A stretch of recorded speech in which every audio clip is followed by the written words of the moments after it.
جب 66% پاکستان میں الیکشن ہوگا، جب ہم ان 2 اسمبلیوں سے نکلیں گے، جو میں بھی بتانے لگا ہوں کب نکلیں گے، 66% پاکستان میں الیکشن ہوگا، تو عقل تو یہ کہتی ہے کہ آپ جنرل الیکشن کروا دیں۔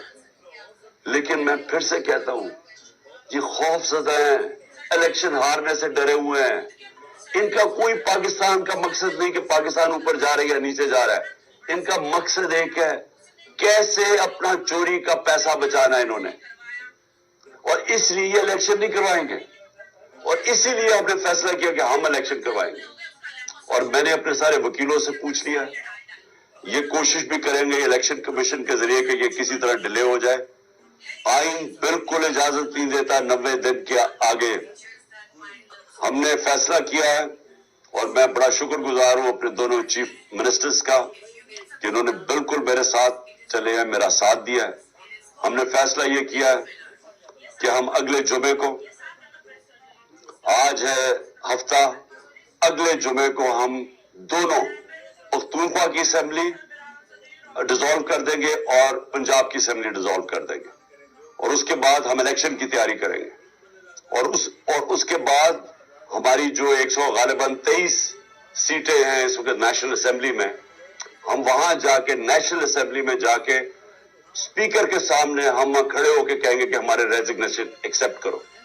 یہ ڈرامے نہ کرو کہ چن کے 8 جو انہوں نے پہلے ہمارے ساتھ کیا تھا، انہوں نے بجائے ہمارے باقی ریزگنیشن ایکسپٹ کرنے کے، انہوں نے 8 سیٹیں چنی۔ یہ جو بڑا کرپٹ، یعنی مورلی کرپٹ الیکشن کمیشن ہے، اس نے نواز شریف کے ساتھ بیٹھ کے 8 سیٹیں چنی، جو ہماری سب سے کمزور سیٹیں تھیں، جن میں بڑی کم مارجن سے ہم جیتے تھے، اور جدھر پی ڈی ایم کا ووٹ دگنا تھا ہمارے سے اس الیکشن کے اندر۔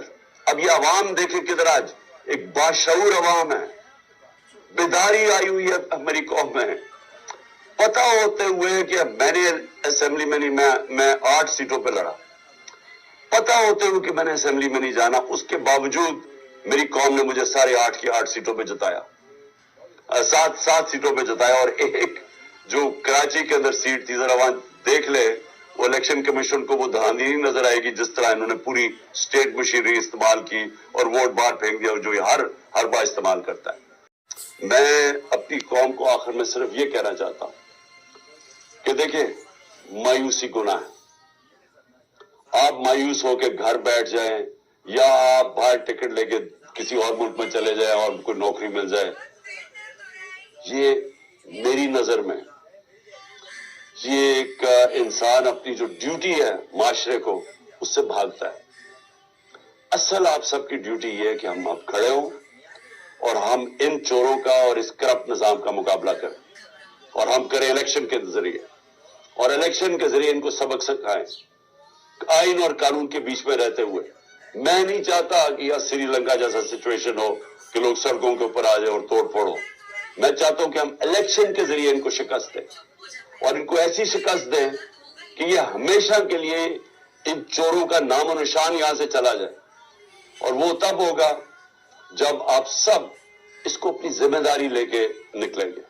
اور میں آپ کو آخر میں یہ کہنا چاہتا ہوں کہ مایوسی جو ہے، میں 3.5 سال گورنمنٹ میں رہا، اس کے باوجود کہ بینکرپٹ گورنمنٹ میں نہیں، اس کے باوجود کہ ہمارے پاس تجربہ ہی نہیں تھا بالکل۔ ہم پہلی دفعہ گورنمنٹ میں آئے تھے، ایک کے بعد دوسرا کرائسس تھا، صدی میں ایک دفعہ کرونا جیسا کرائسس آتا ہے، وہ اوپر سے آ گیا، 2 سال وہ رہا۔ اس کے باوجود پاکستان میں کسی گورنمنٹ نے، جس طرح میں نے کہا کہ جو ملٹری ڈکٹیٹرز کو تو امریکن ڈالرز ملے، ہمیں تو کوئی ڈالرز ہی ملے۔ سب سے بہترین ہماری اکنامک پرفارمنس تھی، اس سب کے باوجود۔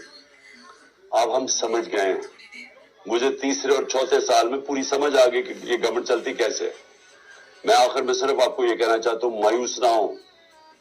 ملک یہ تب اب اٹھے گا جب بڑے اور مشکل فیصلے ہوں گے۔ یہ مشکل فیصلے ان کے نہیں کہ قیمتیں بڑھاتے جاؤ اور کہو جی مشکل فیصلہ ہے۔ مشکل فیصلے کا مطلب ملک کے اداروں کو ری اسٹرکچر کریں، اس ملک کے اندر انصاف قائم کریں، رول آف لا قائم کریں۔ اگر اللہ بھاری اکثریت دیتا ہے تو تب آپ یہ سب کچھ کر سکتے ہیں، اس ملک میں اصلاحات کر سکتے ہیں۔ ادارے ٹھیک کر سکتے ہیں. جو گورنمنٹ کیسے چلتی ہے, اتنی بڑی ہم نے گورنمنٹ بنا دی ہے اور وہ ہمیں آگے نکلنے نہیں دیتی. ہر جگہ رکاوٹیں بنی ہوئی ہے اور وہ ہم نے کافی چینج بھی کیا. ایکسپورٹس بڑھانی ہے, ہم نے ریکارڈ ایکسپورٹس بڑھائی. کیسے ہم نے ایکسپورٹس بڑھانی ہے اس کا ہم نے پلان بنایا ہوا ہے. اسمال اور میڈیم انڈسٹری کو کیسے کھڑا کرنا ہے جو اصل روزگار دیتی ہے اور دولت میں اضافہ ہوتا ہے. اپنی ایگریکلچر جو زراعت ہے, ہم نے چائنا سے بات کر چکے تھے کہ نئی ٹیکنالوجی ہم لے کے آئیں. بدقسمتی سے کرونا کی وجہ سے 2 سال چائنا بند ہو گیا. وہ جو نئی ٹیکنالوجی سے ہم نے صرف اپنی, اگر ہم وہ چھوڑیں کہ جو چائنا کے اندر وہ پیداوار لیتے ہیں 1 ایکڑ سے, ہم اگر اپنی دگنی کر لیں تو اب یہ سمجھیں کہ پاکستان کے اندر ایک انقلاب آ جائے گا. میں آخر میں یہ کہنا چاہتا ہوں کہ کوئی مایوس ہونے کی کوئی ضرورت نہیں ہے. یہ ٹورزم میں ہم اتنا پیسہ بنا سکتے ہیں اور وہ بھی بدقسمتی سے کرونا کی وجہ سے ٹورزم ساری دنیا میں بند ہوگی. ہم اس ملک کو اٹھا سکتے ہیں لیکن وہ گورنمنٹ اٹھائے گی جس کے پاس ایک مینڈیٹ ہو, جس کے پاس عوام کی طاقت ہو. اور اس اللہ کے بعد اس ملک کے جو وارث ہے وہ عوام ہے اور کوئی نہیں. عوام اس ملک کی وارث ہے اور میں آپ میں سے ہوں. ہم نے اس عوام نے ایک قوم بن کے ہم نے اس مشکل وقت سے نکلنا ہے, اور لیکن وہ نکلیں گے تب جب اس ملک کے اندر صاف اور شفاف الیکشن ہو, اور اس کے لیے ہماری اب جدوجہد جاری رہے گی. میں آپ سب کا شکریہ ادا کرتا ہوں کہ پھر سے آپ میری کال پہ آئے. پاکستان زندہ باد.